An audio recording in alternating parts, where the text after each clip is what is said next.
Comme promis, je te présente 3 trouvailles aujourd'hui. Regarde, je suis sur un site où il y a des particularités géologiques vraiment spéciales. Je te montre ça. Ici, un énorme buton de basalte qui est très érodé. En fait, le buton, sous cette forme-là, c'est l'érosion qui l'a façonné. Et en contrebas, il y a des blocs qui tombent du buton. Et il en tombe à peu près tout le temps. On voit sur la paroi qu'il y a des parties qui sont plus sombres et des parties plus claires. Les parties sombres, c'est celles qui ont une patine. Et les parties plus claires, c'est celles qui n'ont pas eu le temps de se patiner. Alors, c'est quoi la patine? C'est l'altération de surface d'une roche. Cette altération-là se fait sur plusieurs mois, sur plusieurs années. Donc le noir, on voit que c'est là depuis plusieurs années, et le blanc, on voit qu'il y a des parties qui ont été décrochées et qui ont été mises à nu récemment. Quand on regarde en contrebas, on voit plein de blocs effondrés. C'est super beau, hein? La mer juste à côté en plus, waouh! Donc là, tous ces blocs effondrés proviennent de ce buton-là. Puis je vais te montrer d'un peu plus proche, en fait, il y a vraiment une particularité spéciale.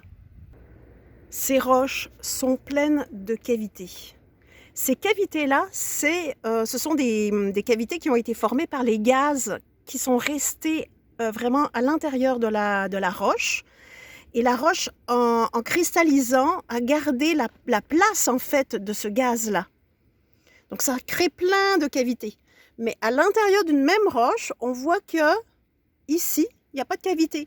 Donc, on peut dire que cet endroit-là de cristallisation de la roche, le gaz a pu s'échapper quand même facilement et la roche s'est cristallisée. Par contre, ici, les gaz ont été vraiment retenus, ont été prisonniers dans la roche. C'est vraiment des très grosses cavités de plusieurs dizaines de centimètres parfois. Là, avec l'échelle de ma main.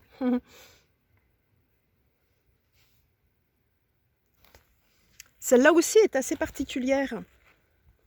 Elle est très belle.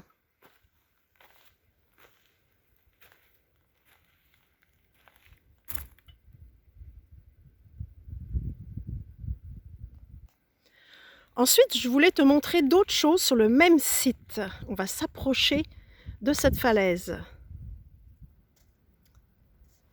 Cette falaise est très particulière. On dirait un conglomérat de blocs de basalte. Alors ça c'est un bloc de basalte. Ça, c'est un bloc de basalte. Ça aussi, ça aussi, ça aussi. Puis ils sont tous cimentés dans une matrice qui semble être un sable de basalte, une partie érodée qui a été remobilisée avec de l'eau, évidemment. Donc, il y a eu une sédimentation fluviale ici pour créer tout cet amas-là.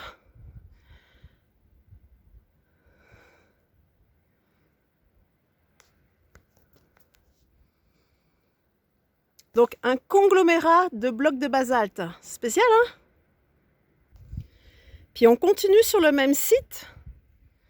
En dessous de ces conglomérats de basalte, on a une espèce de dépôt calcaire avec plein d'autres blocs. C'est vraiment la preuve qu'il y a eu un fleuve ici qui a déposé, c'est très carbonaté d'ailleurs, c'est un fleuve qui a déposé tous ces sédiments-là. Et on voit ici, il y a un contact entre la partie blanche et la partie plus foncée. Alors, la partie en dessous, c'est le conglomérat de carbonate et de morceaux qui étaient dans l'environnement. Et la partie au-dessus, c'est un conglomérat de blocs de basalte. Donc voici mes trouvailles pour aujourd'hui, c'est beau, hein? Passe une belle journée, puis abonne-toi si tu veux en connaître plus sur les roches.